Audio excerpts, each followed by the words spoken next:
안녕하세요. 해산물 이야기꾼 백대표입니다. 어느덧 12월이 되어 올해도 한 달뿐이 안 남았네요. 한 살 더 드시는 거 축하드리면서 12월 제철 해산물을 소개해드리겠습니다. 그 첫 번째로 가자미류들입니다. 일부 지역에서는 도다리라고 부르기도 하고 가지수도 많다 보니까 정말 헷갈리는 녀석들이 가자미류들입니다. 우리나라 연안에서는 거의 동해에서 많이 잡히는 게 가자미인데요. 동해에서 잡히는 가자미류들을 보면 기름가자미, 용가자미, 홍가자미, 문치가자미, 참가자미, 물가자미, 강도다리, 돌가자미, 줄가자미, 찰가자미, 점가자미, 술봉가자미, 범가자미 등 우리나라 연안에서 사는 가지수만 40여 종이 된다고 합니다. 가지수도 많고 생김새도 비슷한 게 많아 저조차도 자세히 보지 않으면 헷갈리는 녀석들이 많습니다. 또 광어와 도다리와도 비슷하게 생겨서 더욱 헷갈리는 녀석들이죠. 근데 광어와는 눈 방향만 봐도 아주 쉽게 구별할 수 있습니다. 광어와 가자미의 눈을 정면으로 봤을 때 광어는 왼쪽, 가자미는 우측으로 눈이 치우쳐져 있음을 알 수 있습니다. 이 모든 가자미들을 모두 하나하나 설명하자면 영상의 길이가 1시간쯤 돼야 될 것 같으니까요. 모든 가자미들의 공통점만 얘기해 보겠습니다. 가자미들은 흔히 회로 많이 드시지만 많이 잡히는 만큼 다양한 요리로 활용되고 있는데요. 죽, 구이, 탕, 찜 등 예로부터 정말 많은 요리로 만들어졌습니다. 가자미는 영양가가 많아 우리 몸에 많은 도움을 주는데요. 골다공증 예방, 피부 미용, 면역력 향상, 염증 제거 등 많은 도움을 줍니다. 가자미류들은 봄에 산란을 하기 때문에 산란기로 접어들기 전까지는 회로 드시는 걸 추천드리고요. 산란을 준비하고 뱃속에 알이 차기 시작하면 회보다는 요리를 만드시는 걸 추천드립니다. 겨울바다보러 동해 쪽으로 가실 거면 12월에는 가자미회 가자미탕 한번 추천드리겠습니다. 다음으로는 참복입니다. 날씨가 추워져서 뜨끈한 게 생각날 때면 저는 참복지리가 생각나는데요. 날씨가 쌀쌀해지면서 참복의 제철이 시작이라고 하지만 저는 12월이 가장 먹기 좋을 때라고 생각합니다. 겨울철이 되면 참복의 정소가 충만해지고 살집이 차오르지만 독성이 약해지기 때문입니다. 특히 참복의 일이라고 부르는 정소는 마치 크림처럼 부드럽고 고소하죠. 흔히들 오해하시는 게 복어의 내장에 독이 많아 난소와 간장에 테트로도톡신이라는 맹독이 들어있지만 정소에는 독이 없습니다. 예전에는 서해와 남해에서 많이 잡혔다고 하는데 지금은 동해에서도 많이 잡히죠. 그런데 12월에는 제주에서 잡히는 거를 최고로 칩니다. 또 재미있는 기사를 하나 봤는데요. 우리나라에서 서식하는 자주복, 참복, 흰점 참복이 모두 같은 종이라고 하네요. 대체적으로 자주복이 가격이 비싼데요. 앞으로는 윗돈 주고 드시지 마십시오. 회는 쫄깃함이 남달라 쫄깃한 식감을 좋아하시는 분들에게는 신세계의 회맛을 느끼게 해줄 겁니다. 복어는 보통 얇게 회를 뜨는데요. 좀 더 탱글 쫄깃한 식감을 느끼고 싶다면 살짝 두께감 있게 썰어 드시면 되는데 회가 이빨을 밀어낸다는 게 어떤 느낌인지 알게 되실 겁니다. 타우린 성분이 풍부하여 간 건강에 좋고요. 이뇨작용에 도움을 줘서 나트륨 배출에 도움을 준다고 하네요. 또 미네랄과 아미노산이 많아 혈당 조절에 도움을 준다고 합니다. 또 항산화 작용을 하여 노화 방지에도 도움을 준다고 하네요. 잘 먹으면 우리 몸에 아주 좋지만 치명적인 독을 품고 있는 복어는 지금이 제철이라서 강력 추천드리지만 항상 안전에 유의하면서 드시길 바랍니다. 다음은 대구입니다. 대구는 입이 크다 하여 대구인데요. 1년 내내 잡히기는 하지만 12월부터 잡히는 대구를 최고로 칩니다. 그 이유는 산란기를 맞이하여 대구의 알과 일이라고 부르는 정소와 꽉 찬 내장의 맛은 덤으로 볼 수 있는 시기이기도 하기 때문입니다. 지금 이 시기에는 남해 연안에서 산란을 하기 때문에 진해만 대구를 최고로 치는데요. 낮은 수온을 유지하는 동해에는 1년 내내 잡히기는 하지만 이 시기에 진해만에서 잡힌 대구만 못하죠. 대구는 버릴 것이 하나도 없는 생선으로도 유명합니다. 아가미와 창자는 창란젓과 아가미젓갈을 만들고 눈알에는 영양 성분이 많아서 고급 요리에 사용되기도 합니다. 주로 탕으로 많이 먹고 꾸덕하게 말려 졸여 먹기도 합니다. 남도 지역에서는 대구를 회로도 먹기도 하는데요. 개인적으로 제 입맛에는 좀 부서지고 기름기도 없고 뭐 그런 맛이었어요. 그런데 살짝 말린 대구를 회로도 먹는다고 하네요. 살짝 말리게 되면 수분감이 날아가면서 찰기가 있고 맛은 농축되어 감칠맛이 더욱 증폭된다고 하는데 말린 대구에는 아직 먹어보질 못했네요. 제가 대구탕을 잘 끓이면 국물은 뽀얗고 진하고 구수합니다. 살은 담백하고 결이 살아있는 식감을 느끼게 해주죠. 청양고추를 넣고 고춧가루 좀 타면 칼칼한 맛에 올려 입천장 다 뒤는지도 모르고 먹게 되죠. 한때 대구는 남해구로 인해 씨가 마른 적이 있는데요. 2000년대 초반에는 대구 한 마리가 20-30만 원을 호가할 때도 있었죠. 그러나 대구의 인공수정 성공으로 치어를 매년 방류를 하고 어민들도 인식을 새로 해서 지금은 어느 정도 어획량이 있는 녀석이랍니다. 그렇지만 안심할 정도는 아니라고 하니까요. 우리나라 명태를 기억하면서 대구의 남획은 좀 더 신중해야 할 것 같습니다. 오늘 저녁 술을 드신다면 내일 아침에 시원한 대구탕 한 그릇 하시죠. 다음으로는 도치입니다. 도치의 정식 명칭은 뚝지입니다. 쏨뱅이목 도치과에 속하는 녀석들이죠. 주로 동해에서 많이 잡히는 이 뚝지는 12월부터 2월까지가 산란기여서 연안으로 몰려와 산란을 하는데요. 이 시기에 많이 잡히다 보니까 제철 제철이 되어버렸죠. 맛도 있고요. 그런데 뚝지는 산란이 끝나면 또 깊은 수심으로 들어가 잘 잡히지 않는데요. 지금 이 시기 12월부터 2월까지 한시적으로 먹을 수 있는 녀석들이랍니다. 지금 잡히는 뚝지는 산란기다 보니 알이 꽉 차 있죠. 탕으로 끓이면 시원하고 담백합니다. 알의 식감은 살아있어 톡톡 터지죠. 살의 식감은 탱글거리고 쫄깃거리죠. 알이 싫어서 살만 드시고 싶다 싶으면 순놈을 드시면 되는데요. 저는 솔직히 일행이 있다면 가격이 저렴하니까 암컷 한 마리, 수컷 한 마리, 두 마리를 장만하여서 알이 싫으신 분들은 수컷만, 알이 좋으신 분들은 암컷만 드시는 걸 추천드립니다. 강원도 지역에서는 회무침으로도 먹고 뚝지찜으로 해서 제사상에 올리기도 한답니다. 강원도 동명호영에서는 수뚝지를 구입하면 수육으로 만들어 내주기도 하는데요. 그냥 수육으로 먹어도 아주 쫄깃탱글한 녀석이랍니다. 또 말린 뚝지는 두루치기식으로도 해먹기도 한답니다. 생긴 거 보면 정말 심술궂고 심퉁맞게 생겨서 일부 지역에서는 심퉁이라고 부른다고도 하네요. 근데 이 녀석들 생긴 거와는 다르게 상당히 온순합니다. 수조에 있는 녀석들을 만져도 크게 저항하지 않는 녀석들입니다. 이제는 지겨울 정도로 많이 듣는 노화 방지, 시력 보호, 뼈의 건강에 좋고요. 면역력을 키워줘서 세균 감염에 도움을 준다고 하네요. 또 지방이 적어 다이어트에도 도움을 준다고도 하네요. 해산물들의 효능은 거의 만병통치약적인 효능을 가지고 있죠. 게다가 거의 비슷하고요. 앞으로는 효능에 대해서는 조금 삼가하도록 하겠습니다. 만드는 제가 봐도 상당히 지겨운 면이 있습니다. 거의 비슷하니까요. 노량진과 수도권 수산시장에서도 10월부터는 대체적으로 쉽게 만날 수 있는 녀석들이니까요. 오늘 저녁 도치알탕에 소주 한잔 어떠신지요? 자, 도치가 알이 있다면 알로 뒤지지 않는 녀석이 도루묵이죠. 농어목 도루묵과에 속하는 도루묵은 살보다 알을 더 쳐주는 생선 중에 하나죠. 비리지도 않고 툭툭 터지는 알의 식감이 정말 좋은 녀석이죠. 강원도 전역에서 산란을 하기 때문에 호시국 전에는 강원도에서 도루묵 축제를 많이 열었었죠. 지금은 못하지만요. 그런데 말입니다. 조선시대의 도루묵의 이름은 묵이었습니다. 그런데 선조임금이 임진왜란 피날길에 이 묵의 맛을 보고 너무 맛있어서 은어라고 명명을 하였는데요. 임진왜란이 끝나고 궁으로 돌아와 묵의 맛이 그리워 다시 먹어봤는데요. 피난길에 먹었을 때의 맛이 아니고 맛이 없었다고 하네요. 그래서 선조가 이름을 다시 도루묵으로 하여라 하여서 도루묵이 되었다고 하는 썰이 있네요. 도루묵은 11월, 12월이 산란기인데요. 이때 암컷들은 녹색과 적색의 알들이 가득 차 있죠. 이 시기 도루묵들은 알을 낳기 위해 연안으로 몰려와서 아주 쉽게 잡히는데요. 민간인들이 아무 미끼 없이 통발만 놓아도 아주 많이 잡히는 녀석들입니다. 이는 통발에 산란을 하기 위해서 기웃거리다가 들어가서 잡히는 건데요. 일반인들의 무분별한 남액이 문제시 되고 있다고 하니까 딱 먹을 만큼만 잡으시길 바랍니다. 도루묵의 알의 끈적임 때문에 어느 정도 호불호가 있는 녀석인데요. 이 끈적임을 없애려면은 좀 바싹 굽거나 살짝 말려서 구우시면은 끈적거리는 점액질이 확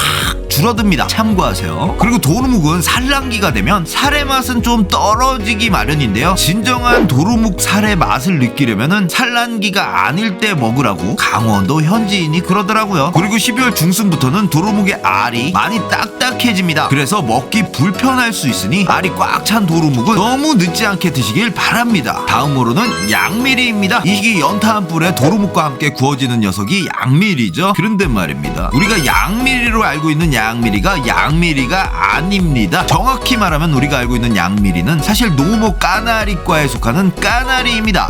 까나리 액젓 담그는 그 까나리요. 1박 2일에서 벌칙으로 먹는 까나리 액젓을 담그는 그 녀석입니다. 봄부터는 어린 까나리를 잡아 액젓을 많이 담그고요. 지금 이 시기에는 산란기를 맞이해서 알이 꽉 찬 성체 까나리가 많이 잡히죠. 진짜 학명으로 양미리는 큰 가시고기목 양미리과에 속하는데 다 커야 10cm 남짓하고 상업성이 없어 아예 조업을 하지 않는다고 하네요. 강원도에서는 아주 옛날부터 까나리를 양미리로 불러왔는데요. 이게 지금은 거의 표준명처럼 되었으니까 자연스럽게 까나리를 양미리라 해도 무방할 듯합니다. 양미리는 지금 산란기여서 맛과 영양이 아주 좋을 때인데요. 양미리는 등푸른 생선이어서 등푸른 생선의 대표 영양소인 DHA와 EPA가 아주 풍부한 녀석입니다. 싼 가격에 비해 영양이 아주 풍부하니까요. 많이 드시길 바랍니다. 보통 구이나 조림으로 많이 드시고요. 얼마 전에는 TV 프로 만남의 광장에서 백종원 씨가 추어탕처럼 만들기도 했죠. 그리고 생각 외로 튀김으로도 많이 드시더라고요. 그래도 양미리는 뭐니뭐니 해도 연탄 불구이가 짱이죠. 다음으로는 명태입니다. 대구목 대구과에 속하는 명태는 한류성 바다물고기입니다. 명태가 지금 제철이기는 하나 제철이라고 하기에 참 애매한 애매모호한 녀석입니다. 지금 우리나라 연안에서는 명태가 거의 안 잡히죠. 안 잡히는 걸 제철이라고 하기가 참 애매모호한 거예요. 이제는 명태가 있어도 못 잡아요. 전면 포획 금지됐죠. 1980년까지만 해도 엄청난 어획량을 자랑하던 녀석이 2000년대가 되자 아예 씨가 말라 잡히지가 않고 있죠. 이는 강원도 어민들이 명태의 새끼인 노가리를 명태와는 다른 어종이라 주장하며 노가리 남획을 지속하면서 명태가 씨가 마른 게 주 요인이라고 하더라고요. 2009년도부터는 각 기관에서 복원 사업을 시작해 인공부화에 성공했고 꾸준히 지금까지 방류를 하고 있답니다. 그래서 그런지 아주 조금씩 명태가 잡히고 있다고 하네요. 명태는 우리나라에서 아주 많은 요리로 활용되는 녀석인데요. 그만큼 이름도 다양하죠. 생태, 북어, 코다리, 동태, 황태, 노가리 등 이외에도 아주 많은 이름이 있습니다. 또 알은 명란젓과 알탕에 이용되기도 하고요. 내장은 창란젓, 아가미젓 등으로도 이용이 됩니다. 또 생태찌개, 동태찌개, 명태찜, 명태강정, 코다리찜, 명태식혜 등 아주 많은 요리로도 이용되고 있답니다. 그러나 지금은 명태가 안 잡히니까 러시아산과 일본산으로 우리나라 명태 소비를 대체하고 있는데요. 일본산의 경우 생물로 많이 들어오고 러시아산의 경우 냉동으로 많이 들어옵니다. 일본산 생물 명태의 경우 가격도 만만치 않은데요. 하루빨리 우리나라 명태가 복원되어서 동해에서 잡힌 명태로 생태찌개 한번 끓여 먹고 싶네요. 다음으로는 아귀입니다. 아귀목, 아귀과에 속하는 아귀는 못생긴 생선의 대표주자죠. 입이 아주 크고 흉측하게 생겨서 예전에는 어부들이 잡으면 재수없다고 그냥 버리던 생선이었답니다. 그래서 인천 쪽에서는 잡자마자 바로 버린다고 하여서